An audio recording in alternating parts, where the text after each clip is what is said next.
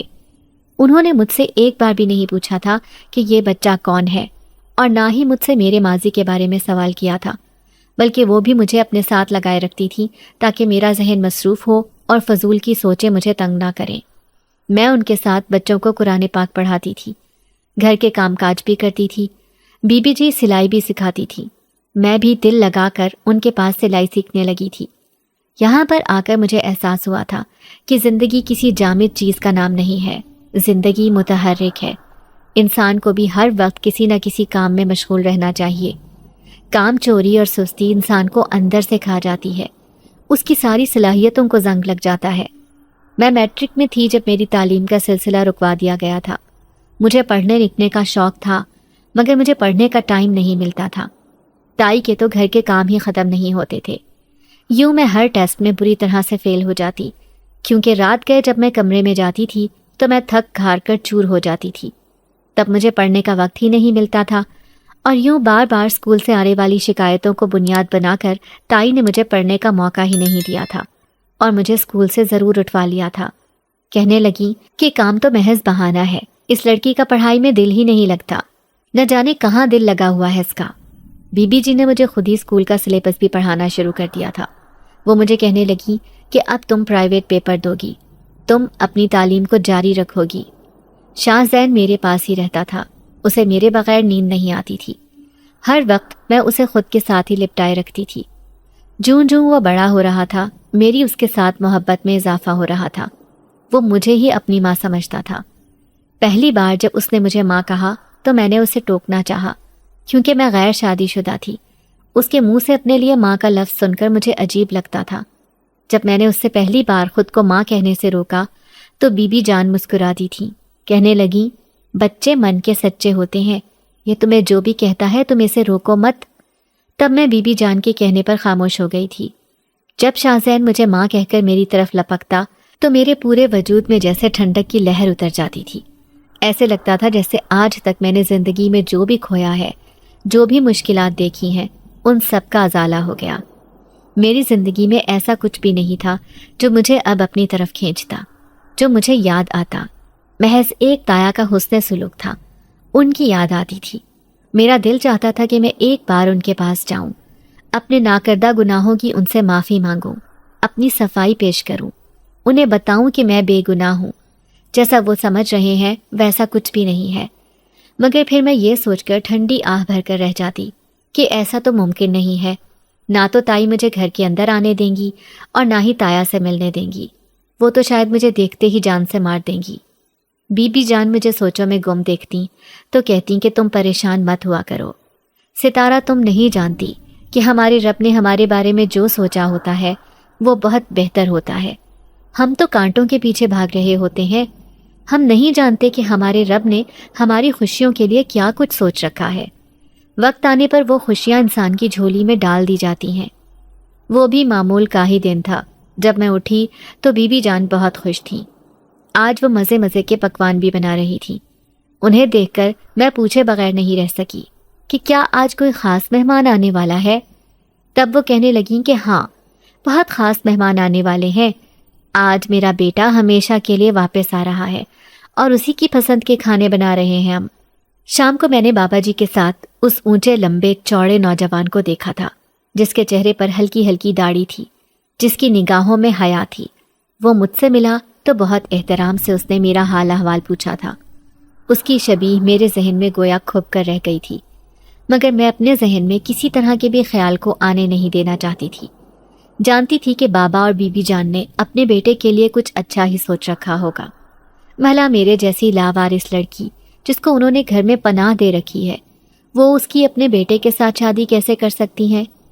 اگلے دن میں اٹھی تو میری حیرت کی انتہا نہیں رہی تھی جب بابا جی مجھے کہنے لگے کہ آج میں تمہیں تمہارے تایا کے پاس لے کر جانا چاہتا ہوں، ان سے کچھ ضروری باتیں کرنی ہے۔ میں سمجھتا ہوں کہ یہ بات انہیں بے خبر رکھ کر نہیں کرنی چاہیے۔ ایسا کیا ہے بابا جی؟ مجھے پھر سے خوف آنے لگا ہے، کہیں بابا جی بھی اب میری ذات سے تنگ تو نہیں پڑ گئے، کہیں وہ بھی مجھ سے پیچھا چھڑوانے کے لیے مجھے واپس تو نہیں بھیجوا رہے۔ میں نے شاہ زین کو خود میں بھیج لیا تھا۔ مجھے یقین تھا کہ جب میں اپنے گھر جاؤں گی تو تائی تو شاہ زین کو ایک پل کے لیے بھی گھر میں برداشت نہیں کریں گی۔ برداشت تو وہ مجھے بھی نہیں کر سکتی تھی، مگر شاہ زین تو ان کے لیے بالکل اجنبی تھا۔ ان کے نزدیک تو وہ گناہوں کا چلتا پھرتا استعارہ تھا۔ ایسے میں وہ بھلا اسے کیسے برداشت کر سکتی تھی؟ بابا جی میرے چہرے پر آتے جاتے رنگوں کو دیکھ رہے تھے، کہنے لگے تمہیں مجھ پر اعتبار ہے؟ میرا سر ہاں میں ہل گیا تھا۔ تو پھر خاموشی سے چادر اوڑھ کر چلو اور شاہ زین کو تم یہیں پہ رہنے دو، یہاں پر اس کا تمہاری بی بی جان بہت اچھے سے خیال رکھیں گی، اس کے بارے میں تمہیں فکر مند ہونے کی ضرورت نہیں ہے۔ ایسا کیوں بابا جی؟ شاہ زین تو میرے بغیر رہتا ہی نہیں ہے۔ مگر بابا جی نے مجھے قائل کر لیا کہ شاہ زین کو میں بی بی جی کے پاس ہی چھوڑ دوں۔ اب تو مجھے یقین ہو گیا تھا کہ اب میں کبھی واپس نہیں آ سکوں گی۔ وہ لوگ مجھ سے جان چھڑوانے کے لیے مجھے واپس بھجوا رہے ہیں۔ مگر جب میں تایا کے گھر آئی تو سامنے کا منظر دیکھ کر میرے پاؤں کے نیچے سے زمین نکل گئی تھی۔ تائی جو پورے کر و فر کے ساتھ پورے گھر میں دندناتی پھرتی تھیں، اب وہ بستر پر پڑی ہوئی تھیں۔ ان پہ فالج کا اٹیک ہوا تھا اور وہ بہت بیمار تھیں۔ ان کی دونوں بیٹیوں کی شادی ہو چکی تھی اور وہ اپنے اپنے گھروں میں تھیں۔ کبھی کبھار ہی وہ دونوں آتی تھیں اور مہمانوں کی طرح کھڑے کھڑے واپس چلی جاتی تھی۔ انہوں نے نہ تو ماں کا خیال رکھا تھا، نہ اس کی تیمارداری کرنے کی کوشش کی تھی، جبکہ تایا گھر کے کاموں میں گھن چکر بنے ہوئے تھے۔ مجھے دیکھ کر وہ خوشی سے کھل اٹھے، اور پھر بابا جی نے جو بات انہیں بتائی اسے سن کر میں حیران رہ گئی تھی۔ بابا جی کہنے لگے کہ میں ہمیشہ کے لیے ستارہ کو اپنی بیٹی بنانا چاہتا ہوں۔ میرا بیٹا اب واپس آ گیا ہے تو میں نے مناسب نہیں سمجھا کہ ستارہ بچی اسی گھر میں رہے۔ میں جمعے کو آ کر اسے عزت سے رخصت کروا کر اپنے ساتھ لے کر جاؤں گا، تب تک یہ آپ کے پاس میری امانت ہے۔ تایا تو خوشی سے کھل اٹھے تھے کہ میں عزت کے ساتھ بیاہ کر اپنے گھر جا رہی ہوں۔ انہیں میں نے ساری بات بتائی کہ میں کس طرح سے کھنڈر میں گئی تھی اور کس طرح سے بابا جی مجھے اپنے گھر پر لے گئے تھے۔ تایا خاموشی سے مجھے دیکھے جا رہے تھے۔ ان کے چہرے کے تاثرات سے اندازہ ہو رہا تھا کہ انہوں نے میری بات پر یقین نہیں کیا۔ میں محض آنسو پیتی رہ گئی تھی۔ تائی نے میرے سامنے ہاتھ جوڑ کر مجھ سے معافی مانگی۔ وہ کہنے لگی کہ جو میں تمہارے ساتھ کرتی رہی ہوں یہ سب اسی کی سزا مجھے ملی ہے۔ اب میں دوسروں کی محتاج ہو کر رہ گئی ہوں۔ میں وہاں پر جتنے دن بھی رہی تھی میں نے تائی کی تیمارداری میں کسی قسم کی کمی نہیں آنے دی تھی۔ پھر جمعے کو بابا جی اپنے وعدے کے مطابق آ گئے تھے اور وہ مجھے رخصت کروا کر اپنے گھر لے آئے تھے، وہی گھر جہاں پر میں پہلے مہمان کی حیثیت سے آئی تھی۔ اب اسی گھر میں جب مالکن کی حیثیت سے آئی تو میرے اپنے جذبات بھی بدل چکے تھے۔ پہلے میرے اندر احساس کمتری تھا، مگر اب مجھ میں اعتماد آ گیا تھا، اور کچھ عبدالسمی کی محبت تھی جس نے مجھے پوری طرح سے بدل دیا تھا۔ شاہزین مجھے دیکھ کر میرے ساتھ لپٹ گیا تھا۔ ماں، آپ اتنے دن سے کہاں تھیں؟ میں نے آپ کو بہت یاد کیا۔ جب اس نے اپنی توتلی زبان میں یہ بات کہی تو میں نے اسے بے اختیار خود میں بھینچ لیا تھا۔ دن مہینوں میں اور مہینے سالوں میں بیتتے چلے گئے تھے۔ عبدالسمی یہیں پر اپنا کاروبار کرنے لگے تھے۔ دن بدن ان کے کاروبار کامیابی کی منازل طے کرنے لگے تھے۔ گھر بھی جدید طرز کا بنا دیا گیا تھا۔ ابھی بھی بی بی جان کی وہی روٹین تھی کہ وہ روزانہ بچوں کو سپارہ پڑھاتی تھی، انہیں اچھی اچھی باتیں بھی سکھاتی تھی۔ ایسے وقت میں بھی شاہزین اور اپنے دوسرے دونوں بچوں کو لے کر وہیں پر آ جاتی تھی۔ شادی کے 1 سال بعد ہی اللہ نے مجھے 2 جڑواں بیٹوں کی نعمت سے نوازا تھا، مگر اپنے بچے پا کر بھی میری شاہزین سے محبت ختم نہیں ہوئی تھی۔ حیرت تو مجھے بی بی جان اور بابا جی پہ ہوتی تھی، وہ اپنے پوتوں سے بھی زیادہ شاہزین سے محبت کرتے تھے۔ شاہزین کے منہ سے نکلی ہوئی بات تو ان کے لیے حکم کا درجہ رکھتی تھی، وہ اس کی ہر فرمائش کو پورا کرتے تھے۔ میں ان کی محبت پر مسکرا دیا کرتی تھی۔ میں آج بھی یہی سوچتی تھی کہ شاید میں نے شاہزین کی ماں کے ساتھ زیادتی کی ہے، مجھے اسے وہاں سے نہیں لانا چاہیے تھا۔ نہ جانے اس کی ماں کے ساتھ کیا کیا بیتی ہوگی اس کے دل پر جب اس نے اپنے بیٹے کو وہاں سے غیر موجود پایا ہوگا۔ اکثر میں بی بی جان سے بھی اپنے دل کی بات کا اظہار کرتی تو وہ مجھے یہ کہتی کہ بعض چیزیں انسان کی سمجھ میں نہیں آتی، بعض چیزیں کبھی بھی ویسی نہیں ہوتی جیسی وہ ہمیں نظر آتی ہیں، اور تم کسی قسم کی شرمندگی اپنے دل میں مت پالو۔ ہو سکتا ہے کہ اس کی ماں بہت خوش ہو کہ تم اس کا بہت اچھے سے خیال رکھ رہی ہو سکتا ہے اس کی ماں کی کوئی مجبوری ہو اور تم نے اس کی انجانے میں مدد کر دی ہو۔ تب میں محض خاموش ہو کر رہ جاتی تھی۔ اب شاہزین 10 سال کا ہو گیا تھا، وہ اپنی عمر کے بچوں سے کافی بڑا دکھتا تھا۔ اس کا چہرہ بھی روشن اور چہرے کے نقوش بھی تیکھے تھے۔ شہزادوں جیسی آن بان رکھنے والا میرا بیٹا بالکل کسی شہزادے کے جیسا لگتا تھا، اور اسے میں گھنٹوں دیکھتی رہتی تھی، پھر خود ہی اس کی نظر اتارنے لگتی، اس خوف سے کہ کہیں اسے میری ہی نظر نہ لگ جائے۔ میں نے دیکھا کہ بی بی جان کافی دنوں سے اداس تھیں، اور بابا جی کا بھی یہی حال تھا۔ شاہزین سے وہ محبت پہلے سے بھی بڑھ کر کرنے لگے تھے۔ بابا جی جب بھی صبح جاتے تو وہ شاہزین کو خوب بھینچ بھینچ کر پیار کرتے تھے، اور اس دن میں شاہزین کو اسکول لے جانے کے لیے تیار کر رہی تھی۔ آج بی بی جان کی آنکھیں بار بار نم ہو رہی تھیں، بار بار وہ رو رہی تھیں۔ کیا ہوا ہے بی بی جان؟ آپ کی طبیعت ٹھیک ہے؟ میں ان کے پاس آئی تو وہ اپنے آنسو پونچھ کر رہ گئی، کہنے لگی کوئی بات نہیں ہے، مجھے بس ویسے ہی ایک بات پر رونا آ رہا تھا، تم پریشان مت ہو، سب ٹھیک ہے۔ بابا جی کا بھی یہی حال تھا، وہ بھی بہت اداس تھے۔ میں نے جب شاہزین کو اسکول کے لیے تیار کیا تو دونوں نے اسے خود میں بھینچ کر پیار کیا تھا۔ تب ایک بار پھر سے بی بی جان کی آنکھوں میں آنسو آ گئے تھے۔ وہ بار بار اتنا افسردہ کیوں ہو رہی تھی، مجھے کچھ سمجھ نہیں آ رہا تھا۔ جب شاہزین کی چھٹی کا وقت ہوا تو میں گھر کے کاموں میں مصروف تھی۔ میں نے بابا جی سے کہا کہ آج آپ شاہزین کو اسکول سے لے آئیں، مگر کافی سارا وقت بیت گیا۔ جب شاہزین گھر نہیں آیا تو میں پریشان ہو گئی۔ شاہزین کہاں ہے؟ جب میں بی بی جان کے کمرے میں گئی تو وہ دونوں بہت اداس تھے۔ بابا، آپ شاہزین کو نہیں لائے؟ بی بی جان کہنے لگی کہ اب شاہزین کبھی بھی یہاں پر نہیں آئے گا۔ بہتر یہی ہے کہ تم اس بات کو سمجھ لو۔ میں اپنی جگہ سے اٹھ کھڑی ہوئی تھی۔ یہ کیا کہہ رہی ہیں آپ؟ شاہزین بھلا کیوں نہیں آئے گا؟ کہاں گیا ہے وہ ہمیشہ کے لیے اپنی ماں کے پاس چلا گیا ہے۔ تم یہ کہتی تھی نا کہ کاش شاہزین کی ماں تمہارے پاس آتی تو تم شاہزین کو اس کے حوالے کر دیتی، تو اب وہ اپنی ماں کے پاس چلا گیا۔ بی بی جان کی بات نے میرے سر پر آسمان گرا دیا تھا۔ ایسا ممکن ہی نہیں ہے، وہ تو اسکول میں گیا تھا، اور شاہزین کی ماں اس کے بارے میں کیسے جانتی ہے؟ مجھے کچھ سمجھ نہیں آ رہا تھا۔ میں بہت اداس تھی۔ بی بی جان اور بابا جی بھی مجھے کچھ بتانے پر تیار نہیں تھے۔ میں شاہزین کے اسکول میں گئی تو اس کی ٹیچر کہنے لگیں کہ وہ تو اسکول آیا ہی نہیں، آج جبکہ میں خود اسے اسکول کے دروازے کے پاس چھوڑ کر آئی تھی۔ بابا جی کہہ رہے تھے کہ وہ اپنی ماں کے پاس چلا گیا ہے۔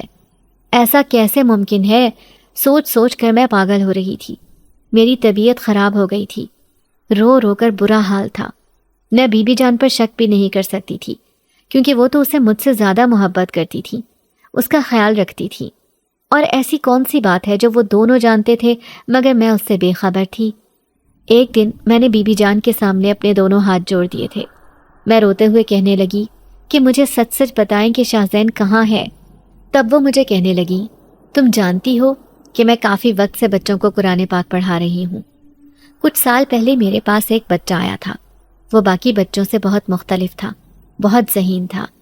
جو چیز باقی بچے 7 دن میں کرتے تھے وہ 1 دن میں کر لیا کرتا تھا، اور وہ میرے لیے بے موسمی پھل بھی لاتا تھا، بہت ساری چیزیں لاتا تھا۔ میرے منع کرنے کے باوجود مجھے اس پہ شک ہوا کہ وہ عام بچہ نہیں ہے، اور میرا یہ شک صحیح ثابت ہوا تھا، کیونکہ وہ بچہ انسان نہیں تھا، وہ شاہ جنات کا بیٹا تھا، جس نے مستقبل میں شاہ جنات کے عہدے کو سنبھالنا تھا۔ تمہارے بابا جی کو بھی جب یہ بات معلوم ہوئی تو وہ بھی حیران رہ گئے تھے، مگر شاہ جنات نے ہم سے وعدہ لیا کہ ہم یہ بات کسی کو بھی نہیں بتائیں گے کہ وہ بچہ اصل میں کون ہے۔ وہ میرے پاس پڑھ کر واپس چلا گیا تھا، مگر پھر بھی وہ اکثر میرے پاس آتا تھا، کیونکہ میں اس کی استاد تھی۔ وہ مجھے اپنی ماں کہتا تھا۔ پھر ایک دن وہ آیا تو مجھے کہنے لگا کہ میری شادی ہو گئی ہے، اور اتنا وقت گزرنے کے باوجود بھی میں اولاد کی نعمت سے محروم ہوں۔ میرے ہاں جس بچے کی بھی ولادت ہوتی ہے وہ چند پل ہی زندہ رہ پاتا ہے۔ مجھے میرے ایک بزرگ جن نے بتایا ہے کہ اگر وہ بچہ انسانی دنیا میں رہے تو اللہ نے چاہا تو وہ اسے لمبی زندگی عطا کرے گا، مگر 10 سال سے پہلے ہم اپنے بچے کو اپنی دنیا میں نہیں لے کر جا سکتے، نہ اس کے پاس خود رہ سکتے ہیں۔ کوئی نیک کنواری آدمزادی ہی اس کو پال سکتی ہے۔ اس دن وہ جنزادہ میرے پاس آیا۔ اس نے مجھے تمہارے بارے میں بتایا کہ وہ بچہ کھنڈر میں تمہارے پاس ہے۔ 1 سال کے بعد جب تم وہاں سے نکلی تو تب بھی اسی نے بتایا کہ ہم لوگ تمہیں اپنے گھر لے آئیں۔ تب تمہارے بابا جی تمہیں وہاں سے لے کر گھر آ گئے تھے۔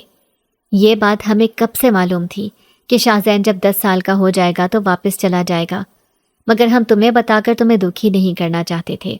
یہ سچ بھی نہیں بتا سکتے تھے کہ تم ڈر بھی جاتی اگر تمہیں پتہ چلتا کہ وہ بچہ عام انسان نہیں ہے۔